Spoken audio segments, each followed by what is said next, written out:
جنيكانا كانوا ما جلكمنا أفانوا مكينيا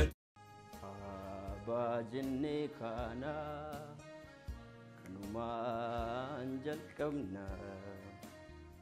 أفانوا مكينيا كتبني دبيفنا أبا جنيكانا كانوا ما جلكمنا أفانوا مكينيا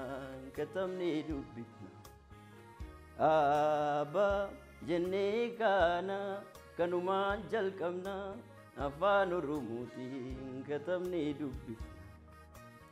جدًا أنقفني أرتي دكتور رالي برا تمسيو تكينيا نوس كنو الرجرا هاهود أن سامسني فدلان جامسني أفان كينيا دبي أتونو مركني آبا چادا جچو أتونو دركني عرص أبو تكينيا أتوبمني دفني داندي ولا لما آبا چادا نشوفني آبا چادا جنة إتين كتبني كلاك أرومنا كبيدان كبني afaan keenyaan dubbachuun bara yakka jedhame haafuu fidalli dirqiin bara nutti fe'ame baratti qooqa keenyaan taphachuun qaanii ture hayyuuf gootota keenyatu hidhaa keenya nuuf fure maarree barasi bara dukkanaa sana bara firru akka ormaa sheek Mahammad Raashid faa fakkaattiin leenca kormaa sheek Bakrii Saaphaloo fi Dr. Raayilee Fidaa utuu iraarfamanii in ta'u jechuun didaa dhiigaaf lafeen cobanii dhiibanii nuun ga'anii ofiin aarsaa ta'anii qubee nuuf dahanii kanaaf qubeen nuuf dhiiga qaamota miiraa keenya qubeedhaan katabannee seenaa dhalootaaf keenya qubeen quba keenya hiiroo keenya jabaa qubeetu nu oolchee wallaalummaaf cabaa aguuggii doofummaadhaa qubeetu nurraa tarsaase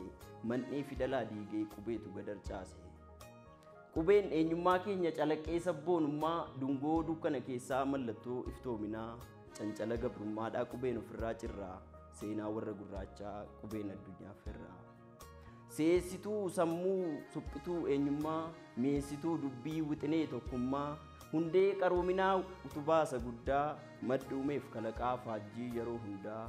agartuu dhalootaa sororsituu maraa ibsituu dukkanaa qajeelchituu karaa ifa baastuu seenaa cabsituu gowwummaa ijaa baastuu gumaa labsituu gabnummaa miidhagsituu yaadaa itichituu qalbii qubee utubaa koo kennaa harka rabbii gootonni kaleessa siinifatti baasuuf lafeedhaa cabanii hayyuuf jaallan danus of biraa dabanii humna abbootii hirreen dhiiga ofii cobsanii dararama hamtuu ciniinnachaa obsanii doofaa jedhamanii doofaan fokkamanii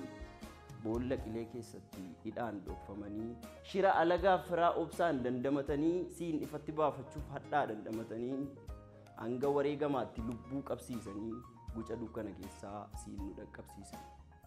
nuus dhaloonni qubee har'a mil'uu keen jirraa qoreef qoraattii hamaa si'iin ofirraa cirraa tayyiwwan jaarraa kanaa siin qabannee simanna seenaa kuush warra hangafaa siin addunyaatti manna lafaa fi lafee keenya siin katabnee eegsifna qaraaf qarooma keenya siin ifatti beeksifna